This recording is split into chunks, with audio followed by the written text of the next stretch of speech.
and come to believe that President Obama wiretapped his phones. Again, I think the president's tweets speak for themselves. So far, the most definitive statement on the issue comes from the former Director of National Intelligence, James Clapper, who said on Meet the Press on Sunday that it simply did not happen. For the part of the national security apparatus that I oversaw as DNI, there was no such wiretap activity mounted against the president-elect at the time, or as a candidate, or against his campaign. I can't speak for other Title III authorized entities in the government or a state or local entity. Yeah, there is no FISA court order. Not to my knowledge. Of anything at Trump Tower? No.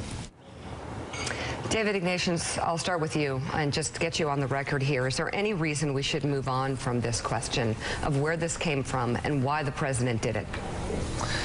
The president's assertion is out there. He's sticking by it. So we have to think, what could he possibly be talking about? We've had a statement that's as hard as it can be from Jim Clapper, that there was no such FISA order.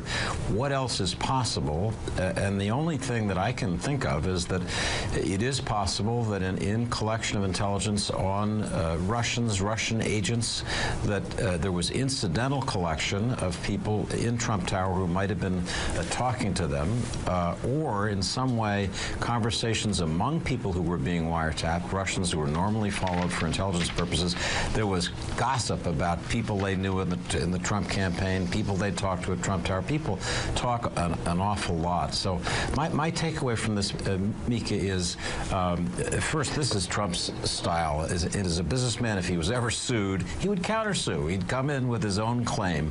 And so we're seeing a little bit, I think, of the countersue thing going on. The second thing is to be really careful about intelligence material.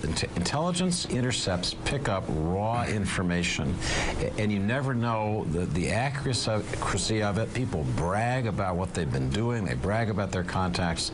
So in this period when the investigations are going on, the truth is the only people who are really going to understand this are people not outside of our world, in the intelligence community, who are looking carefully, we hope honestly, at the information. Then finally, it'll be months from now, drawing conclusions. So I have some reporting, talking to a few people who are either close to the White House or inside it, that the president actually knows he messed up and won't admit it.